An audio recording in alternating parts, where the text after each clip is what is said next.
तो फिल्म की स्टार्टिंग में जब ये बंदा पुष्पा भैया का रुमाल खींचता है तो आप लोगों को लग रहा होगा कोई ना कोई बंदा लेफ्ट साइड में बैठा हुआ है, क्योंकि उसका हाथ वहाँ पे हमें क्लियर नजर आ रहा है। लेकिन अगले सीन में हमारे पुष्पा भैया तो गाड़ी के राइट साइड से निकल आते हैं, और इसी सीन में जब हमारे पुष्पा भैया इस गाड़ी से नीचे उतरते हैं तो इतने घने जंगल में ये रेड लाइट कहाँ से आ रही है, क्योंकि आसपास जितने भी गाड़ियां खड़ी हुई है, बाइक्स खड़ी है, उन सबकी लाइट व्हाइट है। तो ये वाली रेड लाइट कहाँ से आ रही है, और अगर आप गौर करो तो ये पुष्पा के सर के ऊपर गिर रही है, मतलब के ऊपर से लाइट आ रही है। तो ये ऊपर से रेड लाइट इन जंगलों में कहाँ से आ रही है फिर?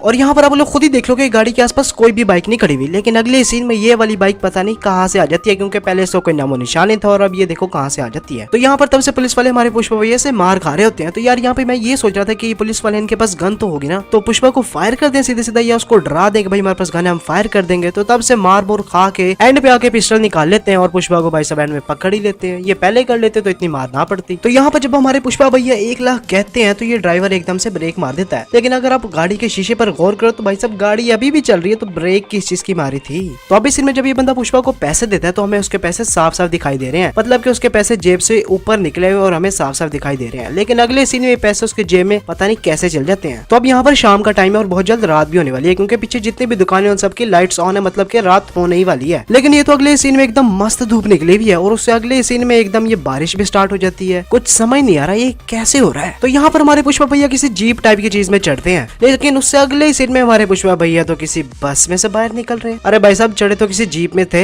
बस से कैसे बाहर आ रहे हैं। यहाँ पर जब पुष्पा भैया रस्सी को ऊपर फेंकते हैं तो आप लोग खुद ही देख लो कि इनके मुंह में कुछ भी नहीं होता, लेकिन उससे अगले ही सीन में मतलब कि एक पल में इनके मुंह में ये रस्सी पता नहीं कहाँ से आ जाती है। तो अभी सीन में जब हमारे पुष्पा भैया इस रस्सी को काटते हैं तो आसपास लकड़ियों की बारिश कैसे होने लग जाती है, क्योंकि भाई इन्होंने तो सिर्फ एक रस्सी काटी है, तो मतलब कि कुछ लकड़ियां नीचे गिरनी चाहिए थी ना, तो आसपास इतनी बारिश कैसे होने लग जाती है। तो अब यहाँ पर ये ट्रक हमें जंप लगाता हुआ दिखाई दे रहा है, लेकिन पता नहीं कैसे, क्योंकि यहाँ पे ना तो रैंप और ना तो कोई ऐसी चीज जहाँ से कोई जंप लगाया जा सके। तो फिर ये ट्रक जो है हवा में कैसे जंप लगा रहा है, जब तक इसके पास कोई जंप लगाने की जगह ही नहीं है तो ये हवा में उड़ कैसे रहा है। तो अब इसमें पुलिस वाले पुष्पा के बिल्कुल पीछे होते हैं, मतलब कि मेरे ख्याल में तकरीबन 1 सेकंड का फर्क होगा, लेकिन उससे अगले सीन में पुष्पा एकदम से इनके सामने आके खड़ा हो जाता है, लेकिन पता नहीं कैसे, क्योंकि हमारे पुष्पा भैया और पुलिस में सिर्फ 1 सेकंड का फर्क था। तो 1 सेकंड में हमारे पुष्पा भैया ने उनकी गाड़ी जाके कुएं में भी फेंक दी और वापस भी आके खड़े हो गए। भाई साहब ये पुष्पा है या फिर फ्लैश है कि गाड़ी भी जाके कुएं में फेंका है और वापस इधर आके खड़े भी हो गए। तो अभी सीन में यहाँ पर हमें ये साइकिल वाले अंकल गुजरते हुए दिखाई दे रहे होंगे, लेकिन उससे अगले सीन में ये वाले अंकल पता नहीं कहाँ गायब हो जाते हैं। यहाँ पर जब पुष्पा की माँ पुष्पा का नाम लिखवा रही होती है, मतलब कि स्कूल में पुष्पा का नाम लिखवा रही होती है, तो ये वाला बंदा एकदम से कहाँ से आ जाता है। और इस बंदे को कैसे पता चला कि अभी पुष्पा का नाम लिखा जा रहा है। तो इस बंदे ने आके मस्त एकदम एंट्री मार दी और मतलब कि सही ना फुल सीन पे आके पहुंच गया। और यहाँ पर भी जब पुष्पा की शादी हो रही है तो ये वाला बंदा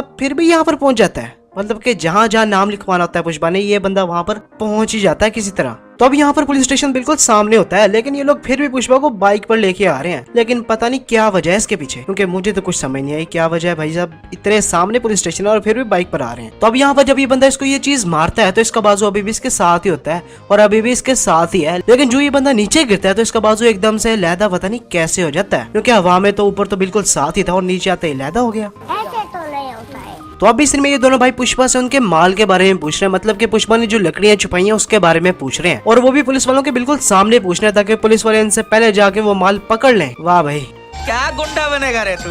तो अभी सीन में जब पुष्पा भैया यहाँ से आ रहे होते हैं तो पीछे कोई भी रक्षा वगैरह या कोई भी चीज पीछे कुछ भी नहीं खड़ा हुआ, लेकिन जो यहाँ से गाड़ी जाती है तो एकदम से पीछे ये रक्षा कहाँ से आ जाता है। और इसी सीन में ये जो पीछे बाइक्स वगैरह खड़ी हुई है और जो पीछे दरख्त वगैरह सारे वीएफएक्स हैं या तो ये एक सेट पे खड़े हुए हैं, क्योंकि भाई साहब आप खुद ही देख लो कि टोटली फेक लग रही है। तो अभी सीन में जब हमारे पुष्पा भैया नई गाड़ी लेकर आते हैं तो हमें सामने से एक साइकिल वाला नजर आता है, लेकिन उससे अगले सीन में वो साइकिल वाला पता नहीं कहाँ गायब हो जाता है। जिस तरह हर सीन में कोई ना कोई चीज गायब हो रही है, इसी तरह ये साइकिल वाला भी पता नहीं कहाँ गायब हो जाता है।